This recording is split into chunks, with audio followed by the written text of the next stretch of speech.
Ris Indica.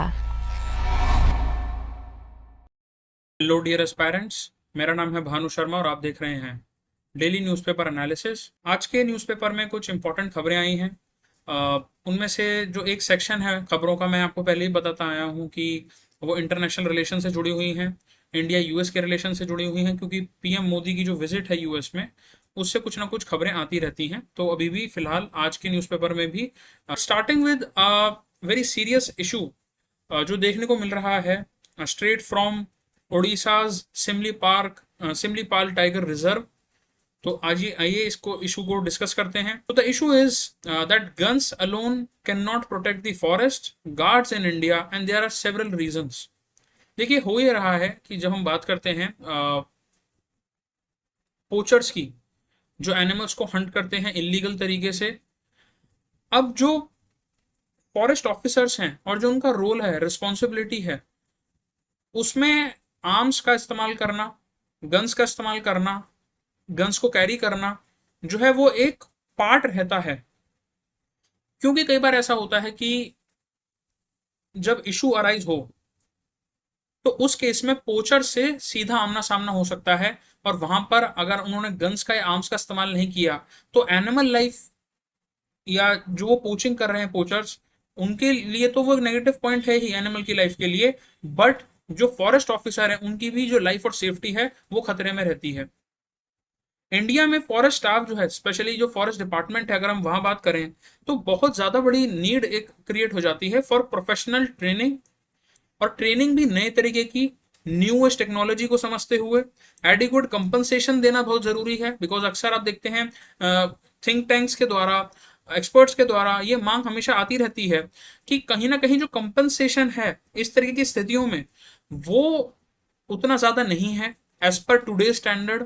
जो standards 80s या 90s में सेट हुए थे, उस लेवल के हिसाब से आज बहुत सारी चीजें बदल चुकी हैं। And also the field incentives for working in hostile conditions, ये जो पार्ट है ये एक इशू का रहता है। अब बात करते हैं, कुछ स्टूडेंट्स ये पूछ सकते हैं कि ये सडनली गन्स का इशू कहां से आ गया, ये न्यूज में क्यों है।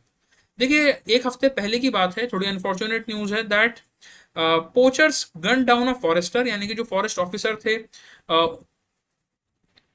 जो मुठभेड़ हुई पोचर्स के साथ उसमें उनको वो इंजर हो गए और उनकी डेथ हो गई। And it was a part of 6 member patrolling team. और ये जो पूरा इंसिडेंट हुआ ये ओडिशा के सिमलीपाल टाइगर रिजर्व में हुआ।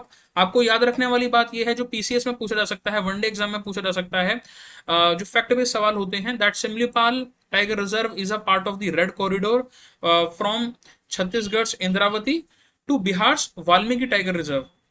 पर यहाँ पर जो है they have stopped carrying guns. अब ऐसा क्यों है, why the guns are band.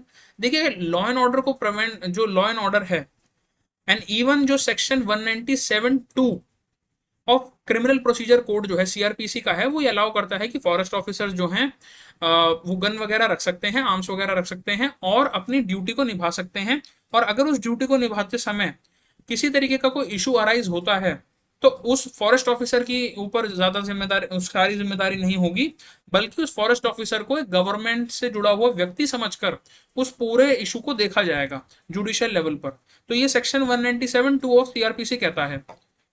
But कुछ ऐसे एरियाज हैं जहां पर इंसर्जेंसी वगैरह जो है लगी हुई है या कभी लगी थी, या इंसर्जेंसी हिट एरियाज जो होते हैं, वहां पर फॉरेस्ट गार्ड्स को कुछ जगह पर अगर लॉ अप्लाई होता है तो उनको प्रोहिबिट करा जाता है या बैन कर दी जाती है कि आप यहाँ पर आर्म्स एम्यूनेशन, आर्म्स को, स्पेशली गन्स को, बंदूकों को आप कैरी नहीं कर सकते।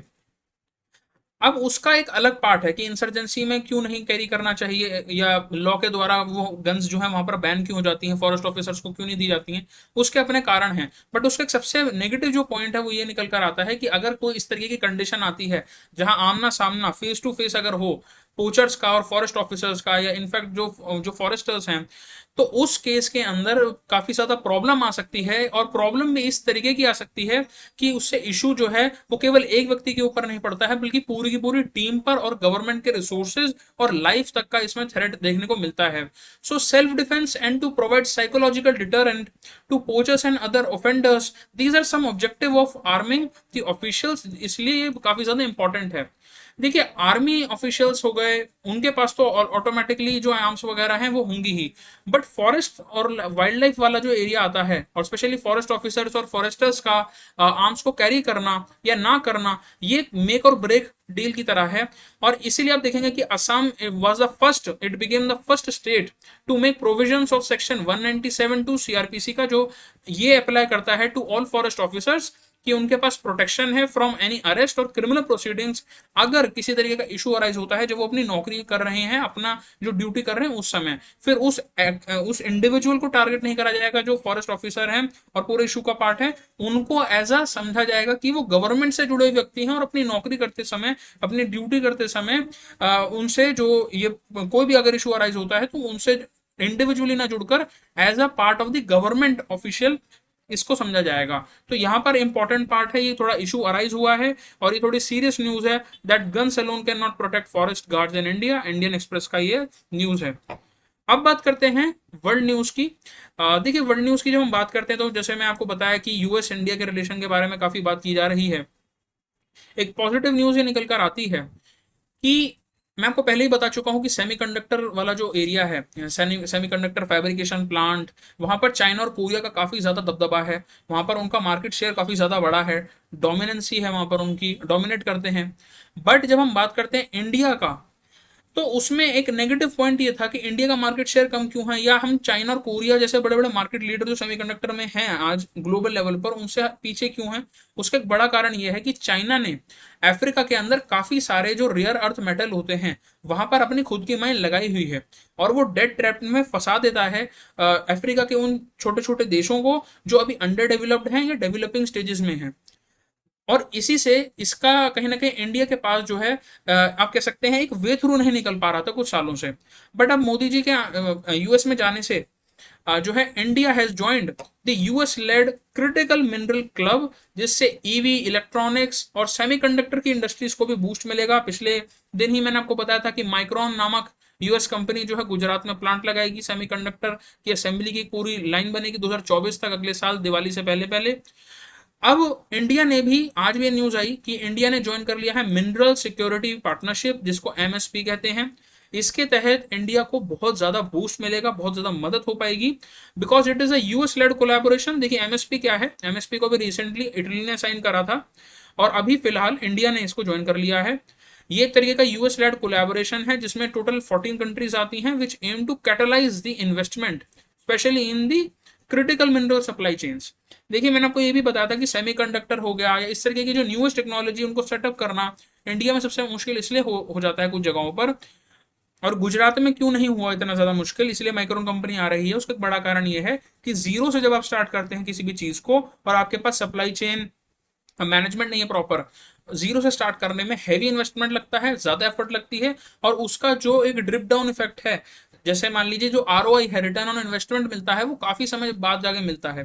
बट अगर एमएसपी को जैसे इंडिया ने ज्वाइन करा तो जो critical mineral supply chain globally level पर काम करती है उसका इंडिया भी एक तरीके से हिस्सा बन जाता है।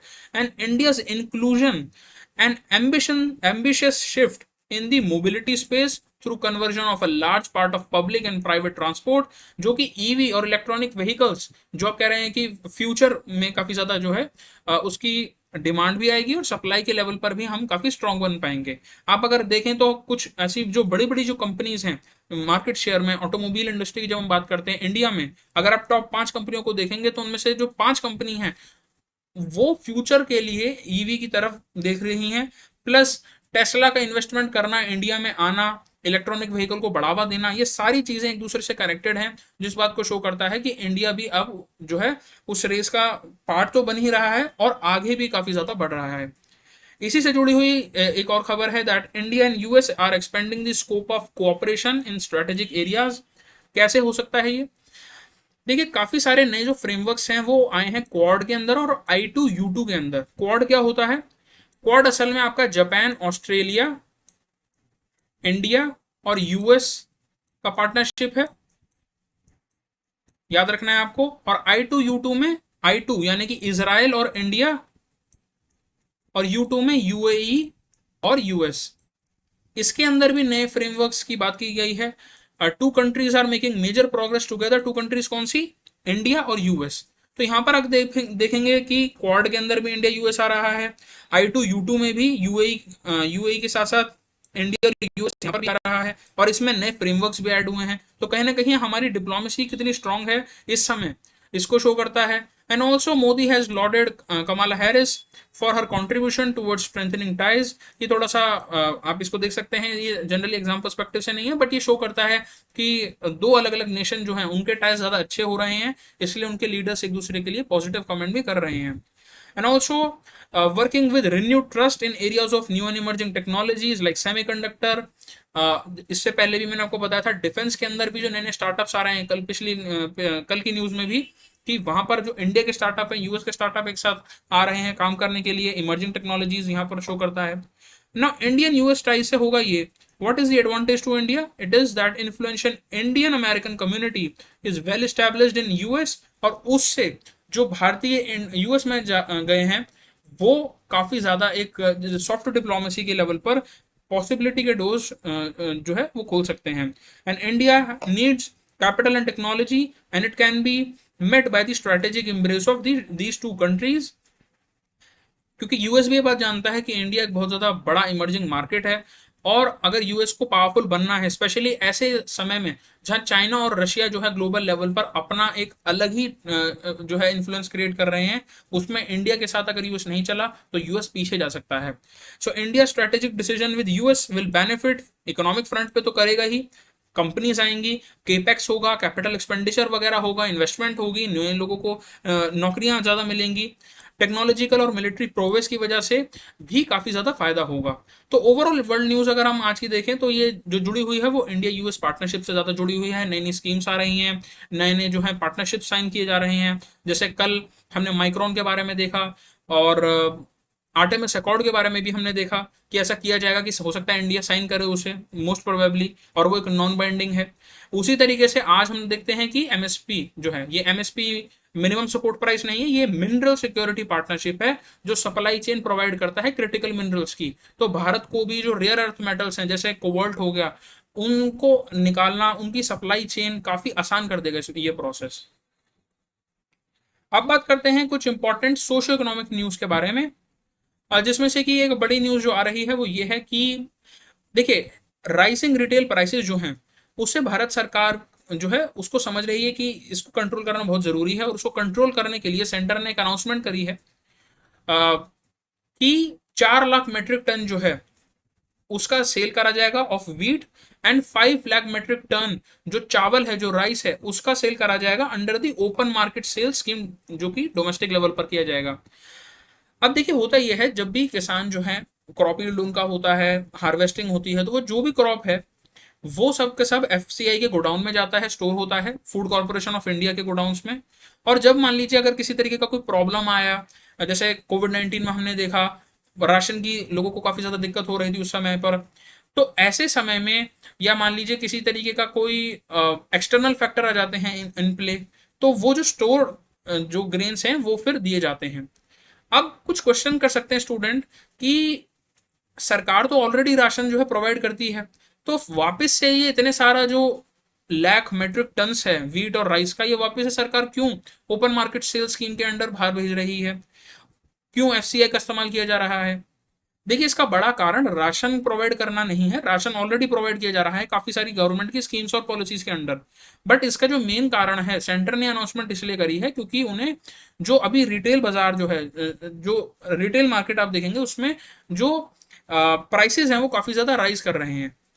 उन प्राइसेस को स्टेबल करने के लिए सरकार जो है एफसीआई को ये कहती है that FCI will conduct an e auction. E auction यानी कि उनकी जो वेबसाइट है, ई ऑक्शन वहां पर होगा of wheat and rice 4 LMT और 5 LMT यानी कि लाख मेट्रिक टन। और उसमें उस पूरे प्रोसेस के अंदर जो है एफएसएसएआई जो है वहां पर उसका लाइसेंस मैंडेटरी हो जाएगा, and to identify genuine processors and traders, specially जब ये ई ऑक्शन होगा। ई ऑक्शन इज बेसिकली आपने देखा होगा नीलामी जैसे होती है, वो सेम वेबसाइट के लेवल पर होती है, वेबसाइट पर होती है ऑनलाइन, इसलिए उसको ई ऑक्शन कहते हैं, not just auction, e auction. तो इससे जो है राइजिंग रिटेल प्राइसेस जो है वो कंट्रोल किए जा सकते हैं, सरकार का मानना है। इसका कोई रीजन राशन से जुड़ा हुआ नहीं है, राशन की से जो जुड़ा हुआ ग्रेन्स का जो देने का पूरा प्रोसेस है वो ऑटोमेटिकली चल रहा है अंडर मेनी गवर्नमेंट स्कीम्स। ये रीजन इसका ये है to stabilise the retail prices, rising retail prices. अब एक और सोशियो इकोनॉमिक न्यूज ये है दैट ये आरबीआई की बुलेटिन में आया है that inflation is holding back consumer spending and private capex, यानी कि कैपिटल एक्सपेंडिचर, ये आरबीआई की बुलेटिन में आया है। देखिए अगर हम अभी हाल फिलहाल की बात करें तो महंगाई की वजह से, महंगाई का एक सिंपल सा प्रिंसिपल, अगर चीजें ज्यादा महंगी होंगी तो लोग जो हैं उनकी परचेसिंग पावर पे बहुत ज्यादा इफेक्ट पड़ता है, वो उस चीज को खरीद नहीं पाएंगे। लेट जस्ट से अगर चीजें महंगी हुई तो आप जिस तरीके से कमा रहे हैं, the way you are earning money और मेकिंग मनी और गेटिंग द रेवेन्यू, वो एक एक प्रॉपर जो स्पेस में होता है, प्रॉपर स्पीड में होता है, उसका एक रेट है, वो एक्सपोनेंशियली नहीं बढ़ सकता। ऐसा नहीं हो सकता कि एक व्यक्ति जिसकी जो आय है, जो सैलरी है, लेट जैसे वो 60,000 है तो वो 60,000 से एक्सपोनेंशियली जो है इन्फ्लेशन हल्का सा बढ़ते ही सीधा 80,000 या 1 लाख या 2 लाख तक पहुंच जाएगी। वो एक पर्टिकुलर रेट पर चलता है, उसमें भी कंपनीज और वो पूरा पार्ट अपना मैकेनिज्म के साथ है। बट इन्फ्लेशन जब भी राइज करता है, क्योंकि इंसान की आय तो नहीं बढ़ रही है, वो एक प्रॉपर रेट पर ही है, बहुत स्टेबल रेट पर बढ़ती रहती है, बट इन्फ्लेशन बढ़ गई तो उस केस में जो कंज्यूमर स्पेंडिंग है वो घट जाती है। ये बहुत सिंपल एग्जांपल है, अगर चीजें महंगी होंगी तो आप उन्हें नहीं खरीद पाएंगे इतनी आसानी से। आप सोचेंगे कि अभी नहीं खरीदता, बाद में खरीदता हूँ 6 महीने बाद या 1 साल बाद जब उसके प्राइसेस कम हो जाएंगे। So in order to bring down inflation and stabilise inflation expectations, RBI का मानना है कि वो एक्शन लेंगे इसके लिए जिससे वो इन्फ्लेशन को कम कर पाए, एक स्टेबल लेवल पर ले जा पाए। कम से मतलब ऐसा नहीं कि डिफ्लेशन ही आ जाएगा। So it will revive consumer spending, यानी कि लोग फिर ज्यादा स्पेंड कर पाएंगे, to boost corporate revenues as well as profitability, क्योंकि कॉर्पोरेट रेवेन्यूज पर भी फर्क पड़ता है। देखिए अगर मान लीजिए कोई प्रोडक्ट बेस्ड कंपनी है या सर्विस बेस्ड कंपनी है, लेट जैसे होटल्स की आप एग्जांपल के तौर पर ले लीजिए, तो अगर महंगाई बहुत ज्यादा है तो एक नॉर्मल एवरेज जो इंडियन कंज्यूमर है वो इस तरीके की सर्विसेज या प्रोडक्ट्स को इतना बाय नहीं करेगा, उसका लेवल कम हो जाएगा और ऑटोमेटिकली कॉर्पोरेट रेवेन्यूज पर या वो कंपनी जो उस चीज में डील कर रही हैं, उस प्रोडक्ट में डील कर रही हैं, उनके पास भी रेवेन्यू कम हो जाएगा और प्रॉफिटेबिलिटी भी ओवरऑल कम हो जाती है। So it is the best incentive for private capital expenditure, जिसको केपेक्स भी कहा जाता है। अब एक और जो प्रॉपर न्यूज है जो हाल ही के 1-2 दिन पहले भी आई थी, that is gender gap report 2023, जिसमें मैंने आपको बताया था कि इसकी इंडिया की जो रैंक है वो 127 आई है। पिछले बार से तो काफी अच्छी रैंक आई है, बट पिछले बार अराउंड 135 136 के अराउंड थी, उससे तो हम काफी ऊपर आ गए हैं, पाकिस्तान सबसे नीचे है। बट यहाँ पर देखिए ये जो जेंडर गैप की रिपोर्ट बनती है ये 4 की मैट्रिक्स पर बनती है, मार्कर्स पे बनती है। पहला होता है इकोनॉमिक पार्टिसिपेशन और अपॉर्चुनिटीज कितना हो रहा है, दूसरा होता है एजुकेशनल अटेनमेंट कितनी है, तीसरा होता है हेल्थ एंड सर्वाइवल, और चौथा है पॉलिटिकल एम्पावरमेंट। तो इंडिया में अगर हम बात करें तो फीमेल्स का यानी कि वुमेन का इन 4 मार्कर्स में से पॉलिटिकल एम्पावरमेंट काफी स्ट्रांग है, ये बात माननी पड़ेगी। बट जो हेल्थ का जो हेल्थ सर्वाइवल वाला जो पॉइंट है and also the educational attainment point, ये थोड़ा सा जो है कम रहा है। इसकी वजह से दो इंडिया की रैंक तो अच्छे इंप्रूव करी 127 पर, बट फिर भी अगर आप देखिए 127 नंबर पर है, और countries like Norway and Ireland वो काफी टॉप लेवल पर हैं, अराउंड टॉप 5 में। ये इस बात को शो करता है कि इंडिया में विंडो ऑफ अपॉर्चुनिटी है जिससे कि हम ईच ऑफ दीज मार्कर्स को अच्छा कर सकें। और इन मार्कर्स में अभी फिलहाल के लिए 2 पॉइंट्स जो हैं उसमें हमारी पोजीशन काफी अच्छी हुई है। तो सरकार ने जो एफर्ट इतने सालों से किया है विमेन एम्पावरमेंट को लेकर और ये जेंडर गैप को कम करने के लिए, वहां पर अच्छी चीजें शो कर रही हैं। बट 2 यहाँ पर सबसे इंपॉर्टेंट और सबसे कंसर्न वाली बात है, जिनमें इंपॉर्टेंट एक बात है health and survival. So poor performance in health and survival, because इसका एक बड़ा कारण यह है कि अर्ली मैरिजेस हुई, और अर्ली मैरिजेस की वजह से जो है पुअर मिटरनल यानी कि जो माँ की जो हेल्थ होती है वो काफ़ी खराब हो जाती है और चाइल्ड की हेल्थ भी खराब होती है। तो ये पूरा एक विशियस साइकिल होता है। ये बड़ा कारण है हेल्थ और सर्वाइवल वाले मार्कर में इंडिया की रैंक, इंडिया का ओवरऑल जो स्कोर है उसको अगर हम हटा दें तो ओवरऑल स्कोर देखिए इन 4 फैक्टर पर डिसाइड होता है। इनमें से जो ये हेल्थ और सर्वाइवल वाला फैक्टर है, इसमें कमी होने की वजह एक सबसे बड़ी ये है इंडिया में। Also, job assured education to help girls will help improve nutrition intake as well, because उनका न्यूट्रिशन इंटेक जो है उसमें भी काफ़ी ज़्यादा प्रॉब्लम है, जिससे फिर आगे चल के डेफिशिएंसी वाले डिजीजेस भी होते हैं स्पेशली वुमेन को। एक और बड़ा कंसर्न ये है that less wages to women compare to men, और ये स्पेशली देखने को मिलता है टीयर 3 सिटी या विलेज वाले एरिया में, या वहां पर जहां रूरल एरिया से सिटीज में माइग्रेट करा है वुमेन ने to do like work related to construction and all. And poor performance in health and survival, ये मैं आपको बता ही चुका हूं। अब इंडिया ने कुछ स्टेप्स भी लिए हैं, जिनमें सबसे बड़ा जो इंपॉर्टेंट पार्ट है that is representation of women of over 40% in local governance after 73rd and 74th amendment act, जो लोकल गवर्नमेंट से जुड़ा हुए एक्ट्स हैं, अमेंडमेंट्स हैं। बट अभी फिलहाल के लिए it is pending the women reservation bill to reserve 33%, यानी कि 1/3 of the seats in Lok Sabha and state assembly for women. तो ये चीज शो करता है कि अगर ये स्ट्रांग हो जाए तो हमारा जो ऑलरेडी स्ट्रांग पॉइंट है पॉलिटिकल एम्पावरमेंट का, वो हमारी रैंक को और ज्यादा जो है अच्छे लेवल पर ले जा सकता है आने वाले सालों में। So bridging the gap efforts to reduce the gender disparity must continue in earnest। तो ये कुछ इंपॉर्टेंट पॉइंट्स थे। यहां पर आपको जो याद रखना है वो ये है कि एजुकेशनल अटेनमेंट और पॉलिटिकल एम्पावरमेंट में जो 2 पॉइंट है, इनमें हमने अच्छा परफॉर्म करा है और अच्छा परफॉर्म कर सकते हैं आगे जाकर। बट जो हेल्थ एंड सर्वाइवल वाला जो पॉइंट है, ये हमारा अभी सबसे ज्यादा वीक आप कह सकते हैं पॉइंट है, जेंडर गैप में जो एक बड़ा भूमिका को निभाता है, जिसमें सबसे इंपॉर्टेंट पार्ट आता है अर्ली मैरिज कर फीमेल की जो हेल्थ है वो खराब हो जाना। अर्ली मैरिज से क्यों? क्योंकि उसके बाद जो प्रेगनेंसी होती है, मेटरनल हेल्थ जो है वो काफी पुअर हो जाती है। और एक बड़ा इसका पार्ट ये भी है कि जो न्यूट्रिशनल डिफिशियंसीज हैं वो वुमेन में काफी ज्यादा देखी गई है, इंडियन वुमेन में। So this was all for today. मैं मिलता हूं आपसे नेक्स्ट लेक्चर में, जिसमें हम डिस्कस करेंगे again daily newspaper analysis. Thank you.